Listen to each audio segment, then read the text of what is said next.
de largo sea mayor a los 10 milímetros, que tenga un hilio ausente, que tenga una forma redondeada o casi redondeada, que nosotros evidenciamos que tiene bordes irregulares, ¿sí ven? O que incluso nosotros encontremos conglomerados de dichos ganglios. En la técnica de exploración, por ejemplo, tenemos que usar un transductor lineal de alta frecuencia de 7 a 12 MHz. Tenemos que colocar al paciente en decúbito supino, tenemos que colocar los hombros relajados, en este caso que no eleve los brazos, y con el cuello ligeramente extendido hacia atrás y hacia un lado. ¿Qué es lo que debemos hacer ecográficamente? Tenemos que hacer un barrido, tenemos que hacer un corte transversal por encima de la clavícula que irá desde la línea media al borde lateral. Tenemos que incluso hacer inclinación del transductor para que podamos escapar a la sombra acústica que provoquen los huesos. Tenemos que evaluar la región infraclavicular y tenemos que seguir los vasos subclavios. ¿Qué es lo que tenemos que documentar? Miren aquí este paciente con esta adenopatía bastante grande y bastante evidente. ¿Cómo lo explorarían? ¿Qué es lo que tienen que hacer? Tienen que documentar la medida, medir eje corto y tienen que describir el número de ganglios afectados. Tienen que hacer una comparación del lado derecho versus el lado izquierdo. Y como un tip ecográfico, recuerden que todo ganglio supraclavicular va a ser sospechoso en un adulto y debe considerarse como maligno hasta que demostrar lo contrario. Entonces recuerden que si ustedes evidencian en la fosa supraclavicular izquierda, tener sumo cuidado con lo que describen, porque esto encontrarlo sería de alto valor predictivo como positivo en oncología. ¿Sí ven? Un momento.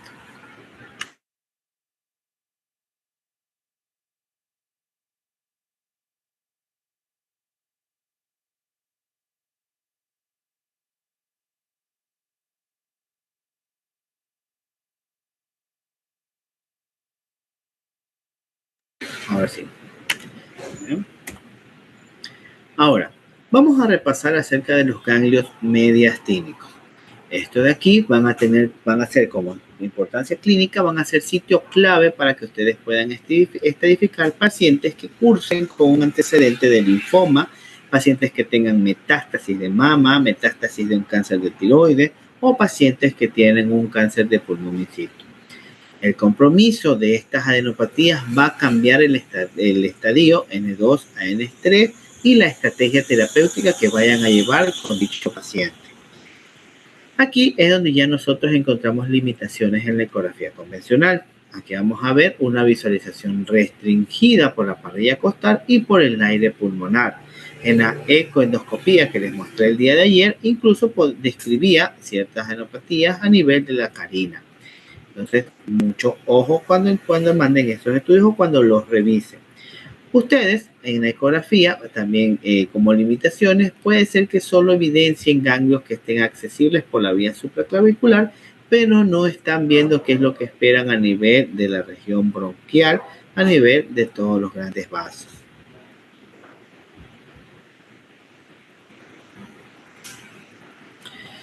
¿Cuáles van a ser los métodos de estudio en esta sección? Aquí vamos a usar métodos avanzados, eso los van a hacer los imagenólogos. Para los que quieran estudiar imagenología, van a realizarlos, tengan en cuenta que estos estudios también existen, como por ejemplo el EBUS, que es el ultrasonido endobronquial, el cual va a permitir que se explore la región del mediastino, permite evaluar y biopsiar ganglios que estén a nivel paratraqueal o que estén por debajo de la carina. Entonces también tenemos el ultrasonido endoscópico o la conocida ecoendoscopía. Este va a ser una cámara, más que cámara, un ultrasonido, un transductor bastante delgado que va a ingresar por el esófago y vamos a investigar los ganglios mediastínicos posteriores y los ganglios subdiafragmáticos. ¿Cuáles van a ser los criterios sospechosos en esta sección? Es que el eje corto va a ser mayor a los 10 milímetros y que va a tener una forma redondeada y un hilio ausente. Vamos a tener bordes irregulares o conglomerados e incluso vamos a ver una hipovascularidad central. en el caso de que encontremos áreas con necrosis o con hipervascularidad periférica caótica. ¿Cuál va a ser la importancia clínica también de explorar los ganglios abdominales y los ganglios retroperitoneales? Vamos a ver que aquí va a ser un sitio de metástasis en pacientes que tienen un cáncer gastrointestinal, pacientes que tienen cáncer ginecológico o pacientes con antecedentes de un cáncer testicular o linfoma. Aquí vamos a identificar conglomerados ganglionares como los vimos en el día de ayer, y eso los tenemos que usar para poder realizar la estadificación y la planificación terapéutica de ese paciente. Luego tenemos que aquí ver la localización principal. Por ejemplo, si encontramos adenopatías a nivel de la aorta o paraórticos o al nivel de la aorta y de la cava, ya si es que los ganglios están celíacos, es decir, alrededor del tronco celíaco, o si los ganglios están mesentéricos, es decir, en la raíz del mesenterio y mesenterio medio. También podríamos encontrar adenopatías a nivel de los ilíacos comunes que van a estar cerca de la bifurcación aórtica. ¿Cuál va a ser la técnica ecográfica en este tipo de adenopatías? Vamos a usar el transductor convexo de 2 a 5 MHz y vamos a realizar cortes transversales. Claro está que en la práctica va a ser bastante difícil en el caso de pacientes que sean gorditos. Ya, por lo general va a ser bastante complicado de que ustedes puedan ver si, por ejemplo, el paciente presenta antecedentes de dispepsia, de gastritis, que tenga un panículo adiposo bastante agrandado. Y lo que tenemos que hacer cuando estemos explorando es que el paciente venga con un ayuno de 4 a 6 horas, complementarlo tal vez con un omeprazol de 20 miligramos, de 40 miligramos, y con maniobras de respiración. El paciente tiene que respirar profundo para que desplace las alzas y permita mejorar la ventana ecográfica. Si nosotros tenemos pacientes que son delgados, pacientes pediátricos, podemos usar el transductor lineal.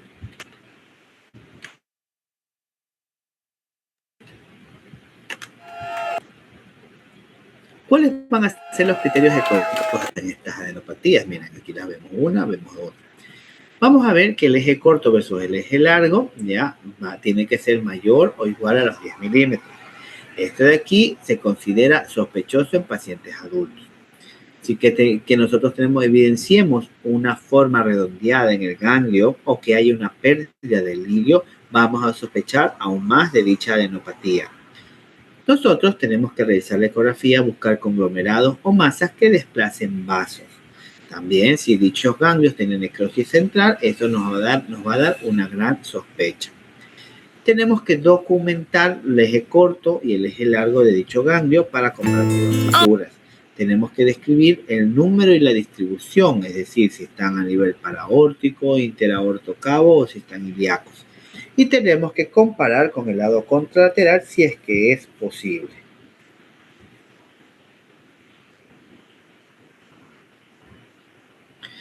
También tenemos los ganglios pélvicos o los ganglios inguinales. La exploración de estos ganglios va a ser bastante importante porque estos van a reaccionar en el momento en que encontremos pacientes que tengan infecciones cutáneas a nivel de las extremidades, pacientes que tengan enfermedades de transmisión sexual, antecedentes de melanoma, pacientes con linfoma o pacientes que tengan metástasis de algún cáncer ginecológico o algún cáncer urológico. Tenemos que encontrar ganglios pélvicos. Estos de aquí van a hacer el drenaje de los órganos circundantes como la próstata, la vejiga, el útero, la cervix y el recto. ¿Dónde van a estar localizados dichos ganglios o dichas adenopatías? Tenemos dos ubicaciones. Tenemos los inguinales superficiales y los inguinales profundos. Los superficiales vamos a encontrarlos alrededor de la safena magna y van a hacer un cruce con la vena femoral.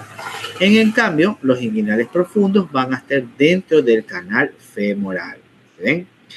Tenemos los ilíacos externos, los ilíacos internos a lo largo, los ilíacos internos y externos a lo largo de los vasos ilíacos, y vamos a encontrarlos también a nivel de los obturadores en la región pélvica. ¿Cómo vamos a explorar esta sección? Vamos a usar la exploración conocida como las piernas de rana. ya lo mencionó una de sus compañeras. Va al paciente a presentar una abducción ligera para poder abrir el canal inguinal y poder explorarlo. Vamos a usar el transductor lineal de 7 a 12 milímetros. ¿Ya? Podemos, dependiendo del paciente, usar el transductor convexo y tenemos que hacer un barrido tanto transversal y longitudinal siguiendo la vena femoral y la arteria ilíaca. Tenemos que, cuando exploremos esta zona, hacer una compresión suave para que podamos diferenciar los ganglios de algún vaso colapsable. Así como está la paciente. Claro está que no, el médico aquí está haciendo una exploración vascular, más no una exploración ganglionar.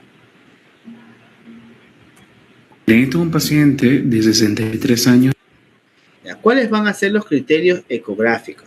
Ustedes tienen que, en la región inguinal, buscar o encontrar el eje corto que sea menor o igual a 10 o 12 milímetros. ¿Listo?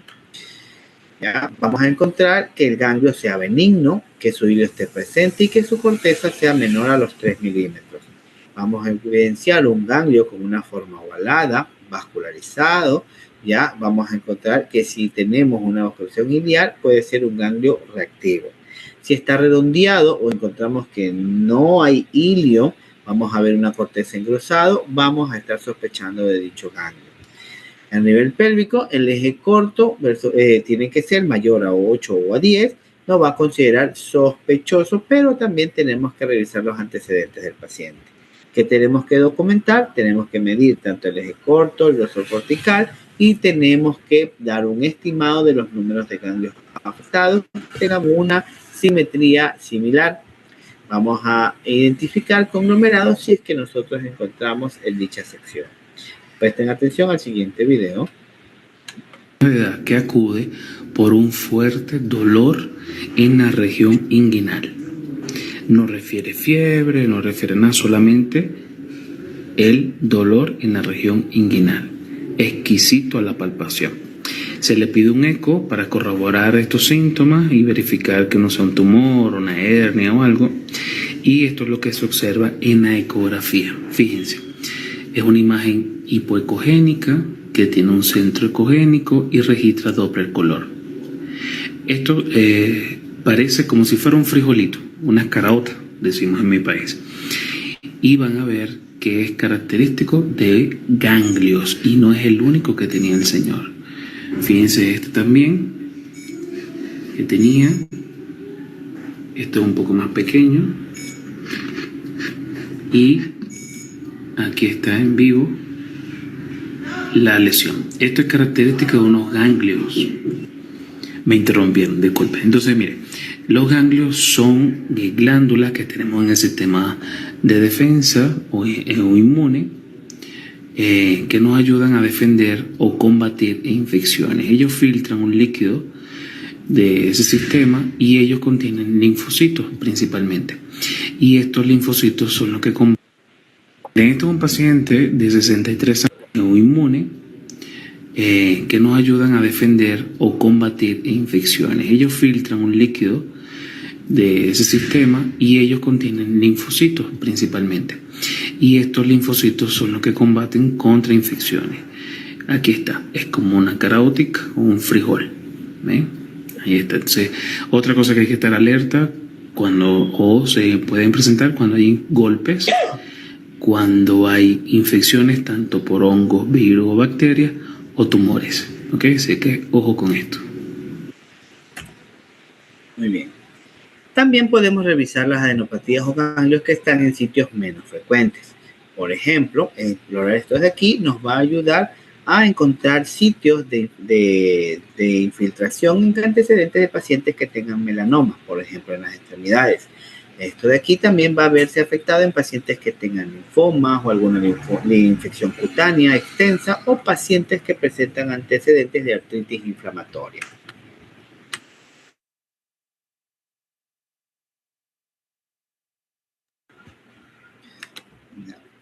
¿Cuáles van a ser? Uno de estos van a ser los ganglios popliteos. Un momento.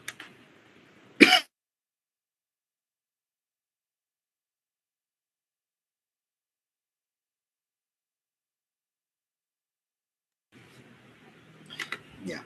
van a ser los ganglios popliteos. Estos los vamos a encontrar en la fosa poplitea y van a estar cercanos a la vena, a la vena poplitea y al nervio tibial.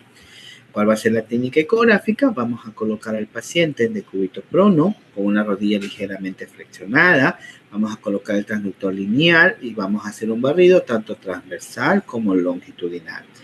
Los cuales van a ser los criterios ecográficos. Vamos aquí a ver lesiones ovaladas con el hilo visible, con una corteza menor a los 3 milímetros. Si encontramos que dichas adenopatías van a ser redondas, con un hilo ausente o con hipovascularidad central, vamos a estar ante adenopatías sospechosas. Aquí, por ejemplo, aquí se da una particularidad. Aquí nosotros podemos encontrar en pacientes un diferencial en el caso de que pacientes tengan antecedentes de linfoma. Vamos a encontrar que los ganglios serán anecoicos, pero tenemos que tratar de diferenciar sus características para no confundirlo con un quiste de Baker, porque en esta sección es una lesión bastante común.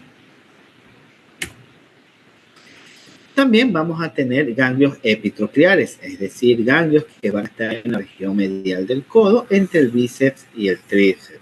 Aquí vamos a encontrarlos junto a la vena basílica. ¿Cuál va a ser la técnica ecográfica que vamos a usar? Vamos a colocar al paciente con el brazo en abducción y supinación y tenemos que hacer un barrido transversal en la cara medial del codo. ¿Cuáles van a ser los criterios ecográficos aquí? Vamos a tener que el diámetro de dicho ganglio tiene que ser menor, el diámetro corto tiene que ser menor a los 5 milímetros para considerarse anormal. También, si nosotros encontramos un hilo ausente, bordes irregulares con un patrón Doppler periférico, va a ser sospechoso. ¿Cuál va a ser la documentación que debemos tomar? Tenemos que hacer mediciones en eje corto, mediciones en la corteza y reportar el número y el lado en donde se encuentra. ¿Cuáles van a ser los tipos ecográficos? Recuerden que la morfología va a primar sobre el tamaño del ganglio. No porque vean un ganglio gigante significa que el ganglio sea maligno siempre. Tienen que indicar la forma de dicho ganglio. También tienen que correlacionar la clínica del paciente. El paciente, si tiene un contexto oncológico, nos tiene que llamar más la atención la descripción. También tenemos que considerar la simetría, es decir, tenemos que ver si los ganglios son simétricos, si están en ambos lados del estudio, suele indicar signos de reactividad, lo que indica benignidad. Aquí podemos ver los distintos tipos de ganglios que podemos encontrar, que debemos evaluar. Háganle captura para que sepan cómo diferenciar cada ganglio. ¿Cuál va a ser la medición y la documentación estandarizada? Recuerden, vamos a tener mediciones obligatorias. Ya en todos hemos visto el SAT y el LAT, son abreviaturas del diámetro corto, el eje de diámetro corto y el eje de diámetro largo. El diámetro corto lo hacemos en un corte transversal de cápsula a cápsula y el eje largo lo vamos a ver en el mismo plano, pero tenemos que ver de corte longitudinal para que nos ayude a calcular el eje largo del eje corto. Tenemos que ver también el grosor de la corteza, muy importante, porque si está engrosado o en un punto focal nos va a indicar signos de reactividad. Por ejemplo, ustedes tienen que buscar en qué sección está más engrosada la cortical, por ejemplo, de aquí a acá, ¿ya? Para poder medirlo. ¿Qué van a poner en la documentación y qué características? Recuerden que cada ganglio tiene que describir su forma, es decir, el ganglio se va a ver ovalado. Tienen que describir su hilio, si tiene hilio o no tiene hilio, o está reducido, o está periférico, está desplazado. La ecogenicidad, tienen que ver si el ganglio se ve homogéneo, si se ve heterogéneo, si tiene áreas de necrosis o si tiene áreas de calcificación. Tenemos que ver el patrón Doppler. Este de aquí tiene que ser iliar, periférico, puede ser mixto o puede ser caótico. Tenemos que ver el número de ganglios. Tenemos que contar y describir que dichos ganglios tengan una simetría bilateral. Tenemos que ver los conglomerados, es decir, si tenemos múltiples ganglios, como lo estamos viendo aquí en esta sección, miren. Tenemos que reportar el tamaño de todo el cúmulo y la relación que tienen con las estructuras adyacentes. ¿Cuál va a ser la nomenclatura que ustedes van a usar? Por ejemplo, la región se encuentra en la axila, se encuentra en el plano 1, 2 o 3, se encuentra en el cuello, en el plano 2, plano 3, plano 4, se encuentra en la región epitropial, en la región inguinal, en la región retropatelar, en donde se encuentra. Tienen que compararlo con la otra sección opuesta para ver si no hay signos similares. Por ejemplo, si ustedes realizan en la axila derecha, encontrarán en plano 1 ganglio de tanto por tanto con un eje corto sobre eje largo de 1.7 con corteza de 4 milímetros con un hilio reducido. Hallazgos sospechosos se recomienda, se sugiere PAF. ¿Cuáles van a ser los tips? Recuerden que ustedes siempre tienen que guardar la imagen en modo B y en Doppler del ganglio que más llame la atención, que tengan más cambios de características, que sean más grandes, etc. Si hay múltiples ganglios, tienen que documentar el ganglio de mayor tamaño. Miren como aquí hay múltiples ganglios alrededor y se documenta el de mayor tamaño. Si en el caso es un hallazgo incidental, requieran o sugieran estudios o que lo correlacionen clínicamente para poder investigar al paciente. ¿Cuáles van a ser los errores más frecuentes? Por ejemplo, que ustedes midan el eje corto en un corte oblicuo, que presionen demasiado con el transductor, que no exploren el plano 3, que confundan un vaso colapsado con un ganglio o que interpreten un ganglio reactivo grande como un ganglio metastásico. También que solo tomen el tamaño como criterio del ganglio o que exista ganancia excesiva o insuficiente cuando estén explorando dicha adenopatía. Otra de las causas, que no hagan una comparación contralateral. Háganle captura para que sepan en qué no equivocarse. Ahora, ¿cuál va a ser su correlación con el TNM y su estadificación oncológica? Ya lo vimos anteriormente, lo vamos a repasar. Recuerden que esta estadificación nos va a ayudar a detectar si existe o no existe compromiso ganglionar, además de que nos va a ayudar a seleccionar los ganglios que necesiten una punción o que necesiten una biopsia. Por ejemplo, tenemos en los componentes, nos vamos a enfocar en ganglios en la clasificación entre 0 y 3, en el cual 0 significa que no va a haber ganglios patológicos que se identifiquen en ninguno de los planos. En N1 vamos a ver un compromiso limitado, por ejemplo, que encontremos 5 ganglios en plano 1, pero solo 1 en plano 2, ¿ya? Es decir, que sean menos de 4 ganglios. Plano 2, N2, que encontremos más de 4 ganglios positivos o conglomerados fijados, ya en plano 2, y N3 que tengan un compromiso que supere el plano 3. Es decir, con que encontremos un ganglio en plano 3, vamos a identificar si es o no es y identificarlo como N3.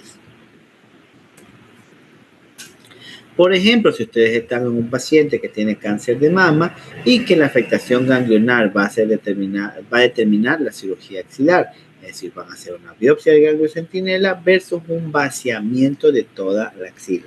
Esa es la importancia de la estadificación que ustedes estén realizando. Que el paciente, por ejemplo, tenga un cáncer de tiroides y que tenga presencia de ganglios laterales e incluso que haya una disección cervical modificada. Que nosotros encontremos un paciente que tenga un antecedente de linfoma, que evaluemos la extensión ganglionar y la respuesta que va teniendo a la quimioterapia. Pacientes que tienen tumores ginecológicos, encontramos presencia de ganglios pélvicos paraórticos, lo cual puede cambiar la estadificación FIBO. ¿Cuál es la importancia de escribir la localización exacta?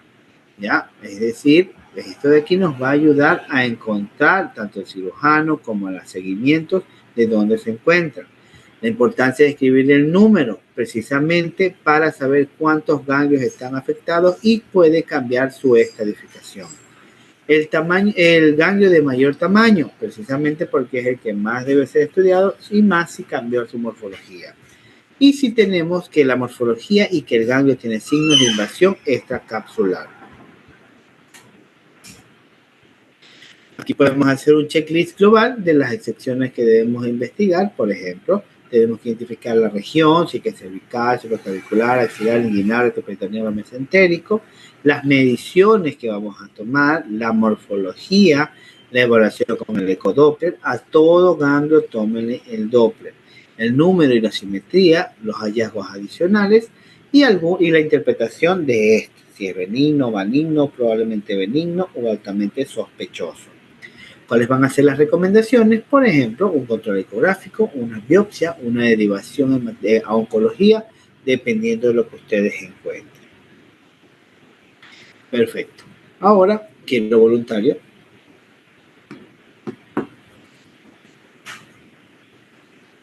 Voluntario. Ok, dedocracia.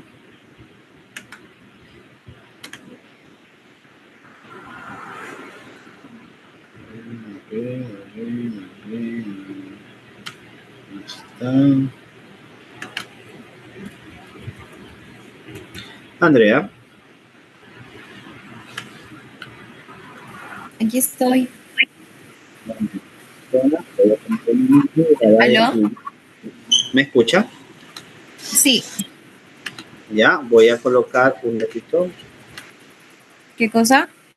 Voy a colocar una imagen y usted la va a describir ecográficamente. Ok. Esta imagen.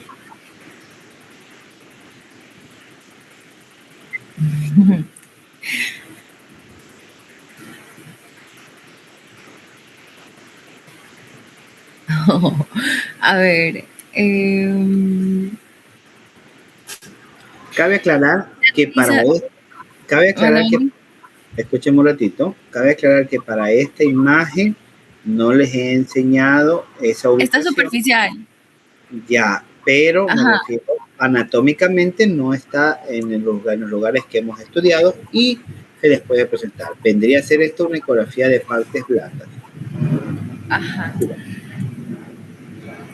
Ok, se realiza ecografía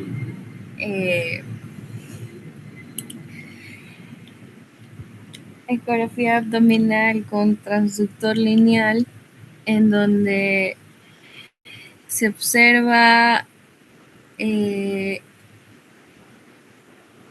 una masa de características, de bordes limitados, de márgenes delimitados, con una ecogenicidad,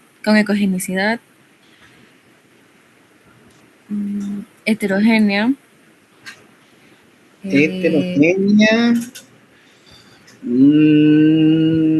Yo leo un poco heterogéneo, no sé. Bueno, continúe. ¿Mandé? Continúe.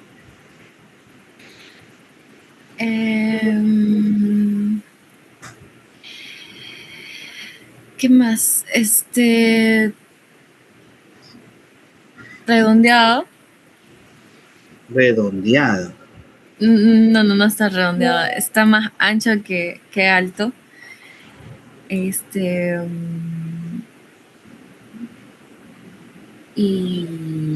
ya, creo que no me falta nada más. Yo pienso, bueno, diagnóstico presuntivo o sugestivo, imagen sugestiva de yo creería que es un lipoma. Perfecto, ¿es un lipoma en dónde? Parece que es en zona supraumbilical.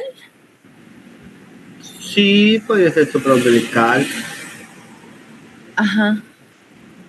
Ya, puede ponerlo, no como masa, si ya sabemos que es un lipoma, puede poner, se realiza rastreo ecográfico con transductor lineal de alta frecuencia en mi abdomen derecho, en cuadrante o en hipocondrio derecho, ya, a nivel de piel se evidencia una imagen ovoide, homogénea, de bordes regulares, bien definidos, con cápsula, ya, sugestivos de lipoma, que mide 21 milímetros, no tiene medida de piel, pero puede ponerle, por ejemplo, a 0.8 o a 1 centímetro de piel. Punto. Ok, sí. ¿Listo? ¿Coja alguien? Gracias, doctor. ¿A quién más le queda mal? No, todos me caen súper bien, no me da esto. Al que escojas es porque te cae mal. A ver, No. Mentira. a ver, escoja. Dios mío, es al azar, por favor, chicos.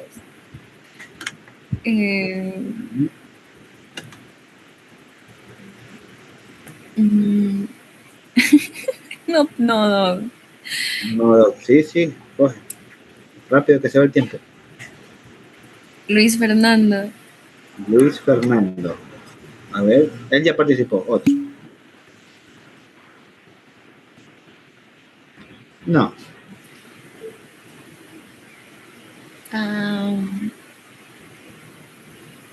Ronald. Ronald. No está Ronald. A ver. Perfecto, Ronald. Muy bien.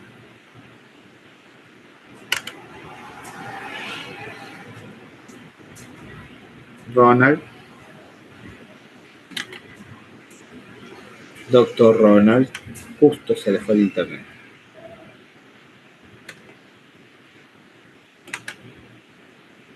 Doctora Rosa. Hola, buenas noches. Bueno, doctor. A ver. ¿Cuál quiere describir?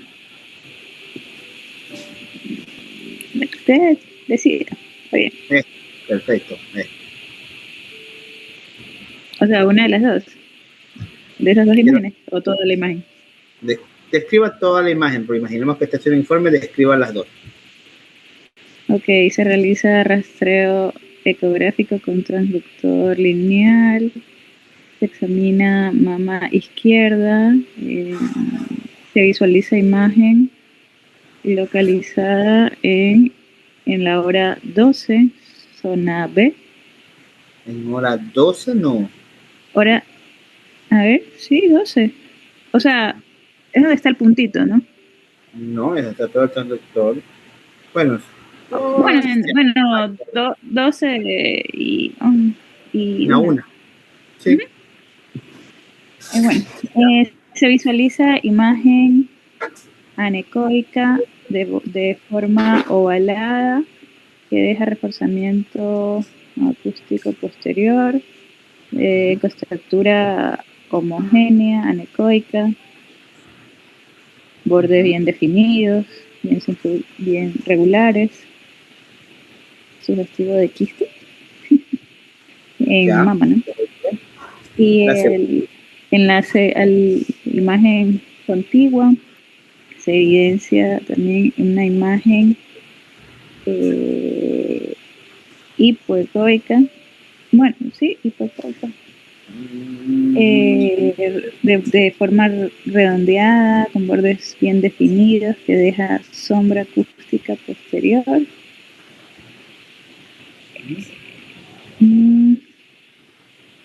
Márgenes. De estructura, los márgenes están definidos, un poco a la parte inferior, un poco lobulados, un poco. O sea, están definidos, pero no están tan circunscritos. Ya. Un poco irregular en la parte inferior. Y parece que en el interior hay unas microcalcificaciones. Pareciera. Sí. Parece, pero por esto es muy difícil verlo. ¿Qué otra característica le falta? Más que nada por lo que deja la sombra acústica posterior, me deja como que una impresión de sospecha. Y porque esas imágenes esas imágenes parecieran que fueran microcalcificaciones. Ya, pero esas microcalcificaciones no son las que están dejando la sombra. Todo el nódulo está dejando la sombra. Todo el nódulo, ok. Ya, pero te falta algo más.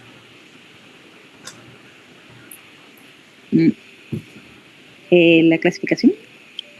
La disposición. Ya, esta imagen parece que es más alta que ancha, la segunda. Sí, por lo cual sí se le puede dar un BIRAX 4.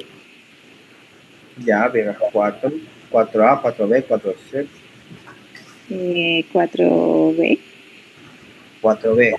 Ya, con la conclusión, termina la conclusión. Se sugiere realizar No, biopsia. la conclusión completa con impresión diagnóstica. Diagnóstico, imagen quiste de tanto por tanto, Ya eso ya lo contenido. pueden hacer en el informe. Ya. Y la otra imagen sugestiva de masa, de Nódulo. masa, de nódulo de tales dimensiones, que Ya puso las deja dimensiones en el sombra informe. acústica posterior, imagen BIRATS 4B. Se sugiere correlacionar con clínica y estudios complementarios. Biopsia. ¿Le sugiere biopsia o biopsia inmediata? Biopsia inmediata. Ya, perfecto. O sea, igual le pongo como sugerencia, porque no es como que el criterio es como, ya, hágala inmediatamente. Pero Usted sí. le pone, se sugiere biopsia inmediata. Ajá, ok, se sugiere biopsia inmediata. Sí, muy bien. Así como lo describió, está perfecto. De alguna manera, cuando ustedes concluyan el informe y encuentren más de 2 patologías, colocan el BIRATS de mayor categoría. Si ustedes encontraron un nódulo feo al lado de un quiste, ustedes ponen el BIRATS del nódulo feo. Ya, aparte de eso, si ustedes ponen las medidas en la descripción del informe, en la conclusión ya no ponen medidas. En la conclusión o en la impresión diagnóstica ustedes están poniendo imagen sugestiva de quiste simple, imagen sugestiva de nódulo con características irregulares. Se sugiere o se recomienda biopsia y mamografía, como lo que quieran hacer. ¿Ya? Muy bien. Listo. Buenas, Doc. Estaba ocupadito hace un momento, por eso no pude hablar.